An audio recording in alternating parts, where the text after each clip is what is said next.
So we've got the machine pulled down off the shelf, unplugged all the wires and everything from the back of it, and down on our little bench here. So we're going to open it up. There's a, in this particular model of Dell Optiplex, there's just a quick release on the very top of the case that will pop open the side of the case and give us access to the inside of the machine. We're going to start with replacing the RAM. And if you can see here what we've got, this is our RAM right in here. There's 4 sticks of RAM. Before I touch anything in there, I want to make sure to ground myself so that we don't static shock anything in here. One static shock is the equivalent of a lightning bolt to a tree inside of here. It could definitely destroy your motherboard. So if you just ground yourself to a bare metal object, you should be fine to touch stuff. Now, like I said, there's 4 slots in here, and we need to take 2 of the sticks out and replace it with 2 more. So we're going to go ahead and take the first and the third slot. All we have to do is push down on these little white levers on either side of the stick of RAM, and then just pull. It will release and then pull straight up. There's one that's coming out, and then we're going to go and grab this second slot. So now we've got 2 vacant slots, and we're going to put our new RAM in there. RAM is keyed. There's a slot right in the middle, it's a little bit offset of center, and then in these slots there's a little notch so that it's impossible to put this RAM in backwards or wrong. It only goes in one way. So we're going to just go ahead and try to move this stuff out of the way, snap it down in, make sure, and then we just sort of push firmly down on each side, and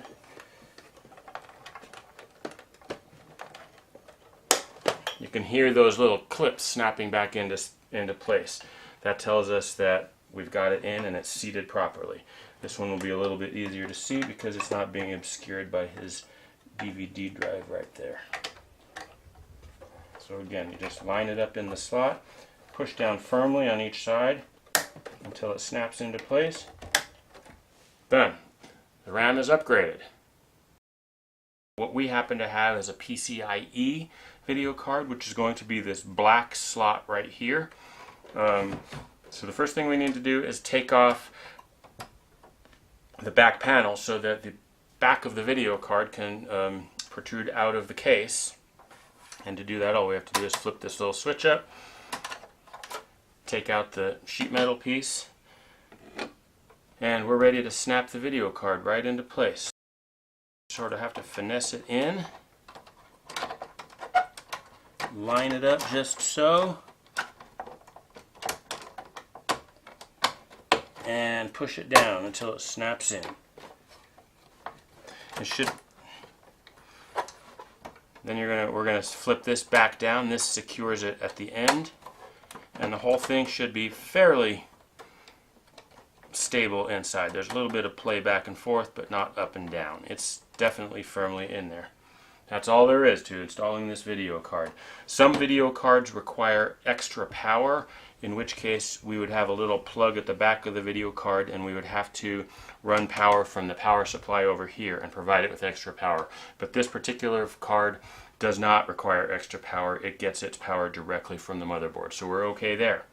So we're going to put the side back on, plug it in and fire it up. See if we need to load some drivers and if it makes any difference. Got the new graphics card installed. We're going to go ahead and fire it up. Chances are everything is going to look pretty terrible on screen until we get those drivers loaded, but that's expected. So let's see how it looks. The install went beautifully. Thank you, Gregor. Install went well. We've got the upgraded RAM and the upgraded video card in there. We did have to load drivers for the video card as expected. We didn't quite get the proper resolution straight out of the box, which is perfectly normal. Let me turn this off.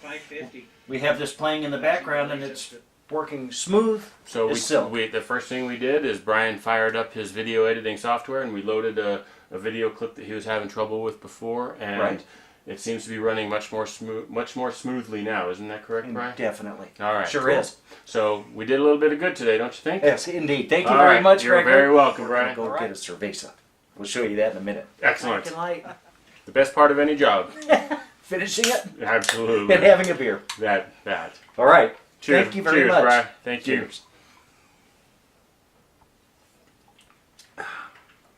Not bad. Kind of light. I like it. Okay, good.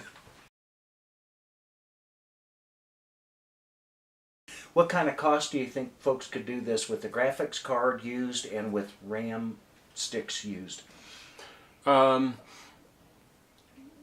Easily under $50 if you buy everything used. Oh, no kidding. Yeah. Great.